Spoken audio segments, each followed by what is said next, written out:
Welcome to 5 and 5 from the One Stop Co-op Shop, where we discuss 5 key elements of a game in about 5 minutes. I'm Michael Kelly, and today we're looking at Dark Souls, the card game. No disclaimer needed, I bought this game myself based on the recommendation of Dave from our Slack. I'm a big fan of the Dark Souls series of video games, but even though I own the board game, I've still never played it because of a not-so-great reputation. So when Dave said the card game was better, and I saw I could get the core set fairly cheaply online, I jumped in. But were my hopes rewarded? Let's find out and get to the list.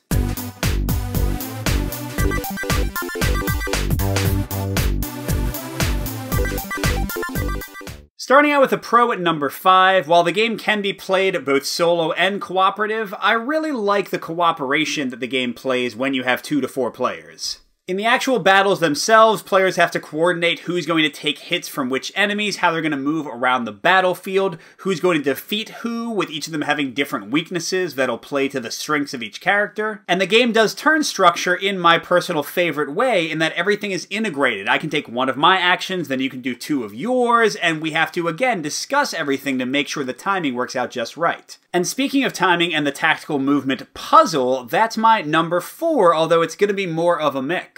On the positive side, I like that movement on the board is very tight and the rules are very simple. You can attack enemies in the same column as you, but the ways the enemies attack, the way that taunting works and taking hits for other characters, I think all of that works out really well. But on the negative side, tactical movement can sometimes seem too obvious in what players should do, and they also don't fully capitalize on some of the elements they built into it. I will note, though, that one of the 2 expansions available for the game adds traps to the board that make tactical positioning more important and interesting, but just with the core game, it's not quite enough for me. Somewhat connected to the tactical positioning in combat, I have another mix at number 3, but this time we're looking at the enemies and the bosses you fight. On the positive side, resolving enemy turns is super quick. They basically just attack with a really simple way to figure out who they're going to hit. And they have pretty nice variety between the enemy types, some having a ton of armor, some having really high damage, some being in the back, some being in the front, which all kind of plays into the tactics of how you defeat them. Also, for the big boss battles, I like that they each have a unique AI deck of what they do. I also like the variety in general. They each have some kind of quirk or tweak that makes their boss battle feel different than the others. But on the negative side for the bosses, they'll often move when their card is flipped up, and sometimes, especially in solo play, they'll just move to a place where you can't reach them for a few rounds, which leads to dead turns, which are never fun. And also, there are some missed opportunities here. For example, enemies can deal 1 of 4 status effects, but they're all almost virtually identical. They basically just all cause 1 damage, so it feels like they could have spent a little more time differentiating them. But we're back to a full pro for number 2, although if you're playing co-op, it's not quite as good and might fall down to a mix,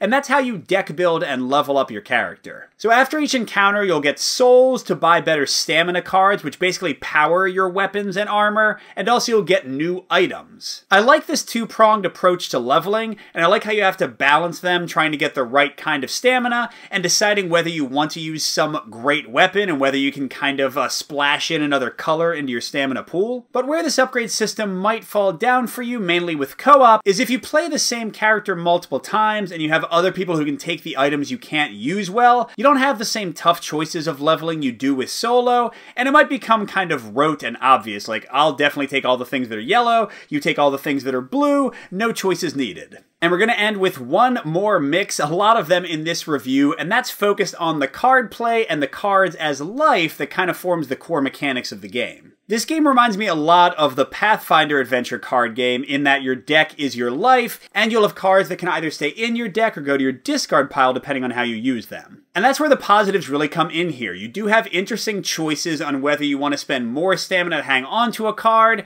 or get rid of it and hope that another weapon comes up, even though it might not be the right one. But on the negative side, and this could be the game-breaking one for you depending on your experience, which is why this is my number 1, is that sometimes you'll just get a hand full of stamina cards and have nothing to do with them. They have a mulligan rule that somewhat helps with this, but you can still have a terrible hand multiple turns in a row, and especially when you're playing co-op and you have to wait for everybody else to do their stuff while you just stare at your cards, it's not a lot of fun when the randomness strikes you. Overall, I've had sort of a complicated experience with Dark Souls, the card game.